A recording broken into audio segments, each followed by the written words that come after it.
Hello artists, and welcome back to Stylized Station. In today's episode, I'm going to show you exactly how to make this Genshin/anime inspired grass field. If you're totally new to 3D, Blender, or Unreal Engine, that's totally fine. I tried to design this video to be as beginner friendly as possible. By the end of this video, you should have a beautiful and customizable grass shader that you can use for all of your future projects. Let's get into it. Let's model some anime grass. My go-to modeling software is Blender, but you can use any software that you like. Let's create a single grass blade to build out our clump. Start by pressing Shift A to add a plane. Then scale it flat along the Y-axis with S and Y to form the basic blade shape. Switch to edit mode with Tab and add divisions to the blade. Use Ctrl R for a vertical cut. Then use Ctrl R again and the scroll wheel to add a few horizontal cuts. Remember, keep the poly count low. This is essential for performance when duplicating the blade later. Nice, looking pretty good so far. Let's shape the blade by tapering the tips. Click and drag to select the top vertices. Then press S and 0 on your keypad to squish them together. And with all of them selected, press M to merge at center. Now there's only one vertice at the top. We can rotate the blade upright by pressing R, Y, and 90 on the keypad. Your mesh is always going to rotate around this orange dot. This is called the origin point. We want it to rotate around the base. To change that, press Tab again to go back into edit mode. Select all of your vertices by pressing A, and then shift your mesh up on the Z axis by pressing G and Z, and bring it up. Great. Now when you press R to rotate, your mesh always rotates around the base. Let's add a slight bend to our grass blade. While in edit mode, press O to enable proportional editing. You can also click this button up here. Change the proportional fall off mode to sharp. Then all you have to do is select the top vertice and press GX to move it on the X value to add a nice bend to your grass mesh. You can change the area of influence by scrolling your mouse wheel up and down. Any vertices within the circle are going to be affected. Any vertices outside of the circle don't move. There, that's pretty nice. Our grass blade is looking pretty nice right now, but there's two special things I want to do to make sure that it looks super stylized when we put it into Unreal Engine. The first thing we want to do is point the normals straight up. If we go into edit mode and take a look at our normals, they're currently pointing perpendicular to the faces. To change that, press Shift A again and add an empty to the scene. Press G and Z on the keyboard to shift it straight up into the air. We're going to use a modifier to point the normals up to this empty.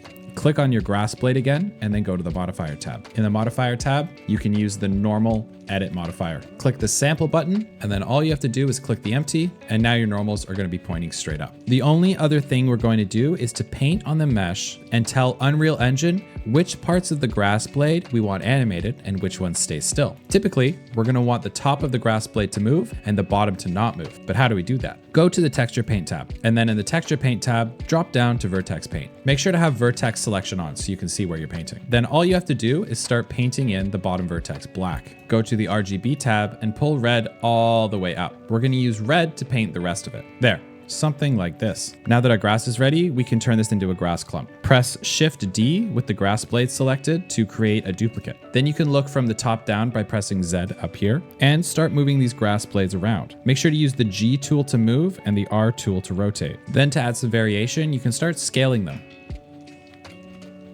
I like to make sure that proportional editing is turned on and then scaling all the bases in so they all taper into the middle. This is the part of the process where you get to experiment a bit and there's no perfect way to do it. So just move things around until you're confident and until you feel like things look somewhat like a grass clump. And we can always make changes to this later. If you're happy with the way your grass clump looks, just select all of it, press Ctrl J to join it all into one mesh now. Right click it to shade smooth and to make sure there's no problems when you import into Unreal Engine. Press Ctrl A and reset all transforms. Now your clump is ready to go into Unreal Engine. Just make sure the mesh is selected, export as FBX, and you can put it into your Unreal Engine folder. So here we are in an Unreal Engine file. The first thing we're going to do is create the material for the grass. And here's my grass blade mesh ready to go. One of the keys to stylized and anime art is using gradients to create smooth transitions. For this tutorial, we're going to make a really simple gradient that starts light at the top of the grass blade and gets darker at the bottom. To start, we need to create a material for our grass blade. Right-click in the content browser, choose Material, and name it m_grass mat to keep things organized. Here we are in our material node editor. First, make sure that two-sided is selected. This is going to ensure that both sides of the grass render correctly. Let's start building our gradient. Hold 3 on your keypad and left click twice. This creates 2 color nodes. Double click on the first color node and create a light green. Don't worry about how it looks, we can change this later. For the second one, create a darker green. Then right click and add a lerp node and connect them like this. Lerp stands for linear interpolation. It sounds complicated, but all it does is it blends 2 inputs, in this case our 2 colors, based on a grayscale value. White picks the first color, black picks the second. So let's go ahead and create our grayscale gradient. It's going to be very easy. Add a texture coordinate node.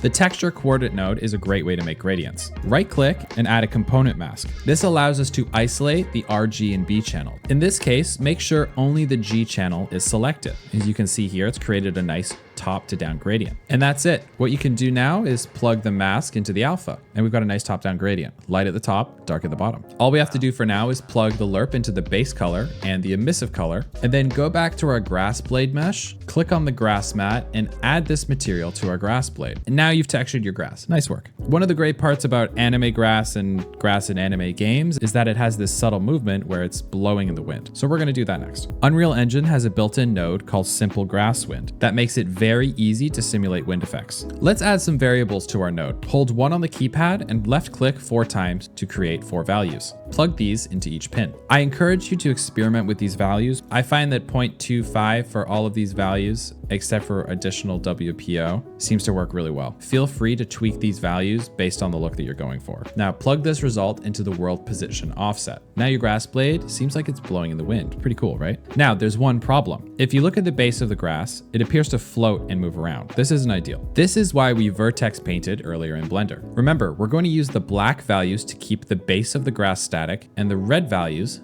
to animate. Doing this is really simple. All we need to do is multiply the vertex color into this result. Press M and left click on the keyboard to add a multiply node. Plug it up like this. Then right click and add a vertex color node. Since we use the red channel to paint the grass to tell it it's animated, you can use the red node here and plug that in. Don't forget to press save. Now when we look at our grass blade, the bottom isn't moving and only the top does. Super cool, right? The cool thing now is we can mess around with the grass colors. We can control the top of the gradient to whatever color we want and the bottom. I'm going to show a way to make this easier later. Now, it would be a pain to keep adding blades one at a time. In fact, this would take forever, but there's a much easier way.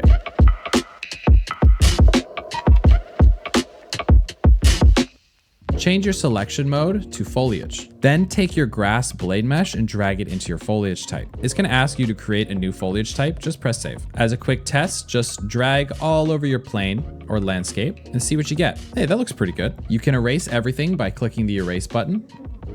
This looks great so far, but let's make a few more changes to really make this grass pop. First, click on the foliage type. This is where you're going to be able to change a lot of the settings for the brush. You can really crank up the density and start painting in some really, really dense grass. Nice, pretty cool, right? But this doesn't look very natural. If you look at it from a low angle, everything seems a little too flat and even, like it's been gone over by a lawnmower. We don't want that. The scale X function is where you can change the randomness of the size of the grass. So let's, for fun, make the minimum 0.4 and the max 1.1.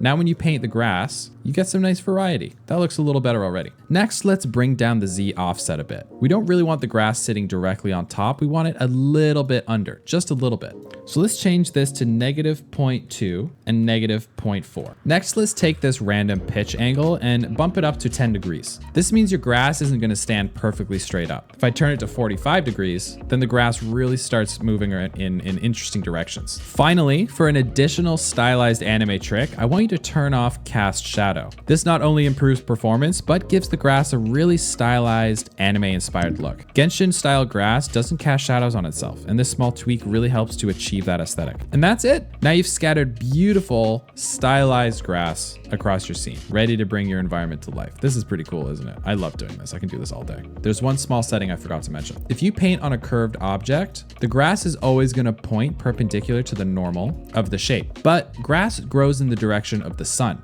typically straight up. To change this, just uncheck align to normal. And now when you paint, your grass points straight up into the air. Now, I love the way this looks, but what if you wanted to change the color? You'd have to go back into the material, change these, save it, and then do it again. That isn't ideal. It's not super fast. There's a faster way to do this. Let's add some flexibility by using variables in our materials. Variables can let us adjust the properties like the color or the wind without having to edit the original material. To set this up, go back into your grass material, right-click on your two color nodes, and select Convert to Parameter. Name this one Color 1. Do the same for this one, Color 2. You can also do the same thing for the wind variables as well. To be able to use these parameters, you have to create something called a material instance. Doing that is really easy. Just right-click on your material and create material instance. This is a brand new material, but when you click on it, all of your exposed parameters are now here. You can click to turn these on, and now you can quickly change things. Go back to your grass blade, and instead of using the original grass mat, just drag in the new one.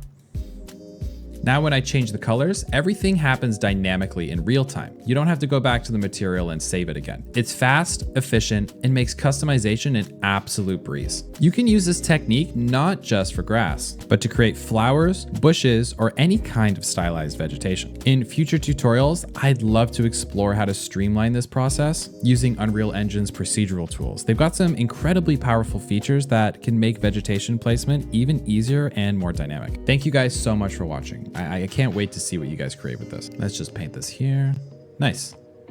Easy. Let me know what other anime style techniques you guys want to see in next videos, and I'll think about learning them. There's so much more to talk about, but that's going to have to be another video. Thank you guys so much for watching. I'll see you next time.